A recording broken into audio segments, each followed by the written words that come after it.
আওয়ামী লীগের সন্ত্রাসীদের জম এই গাজীপুর 24 জুলাইয়ের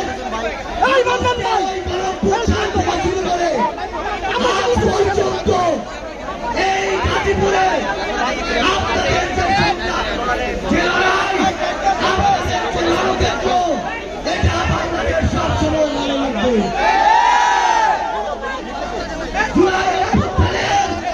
সংগ্রামী ছাত্র জনতা, এনসিপি যুব সংসদ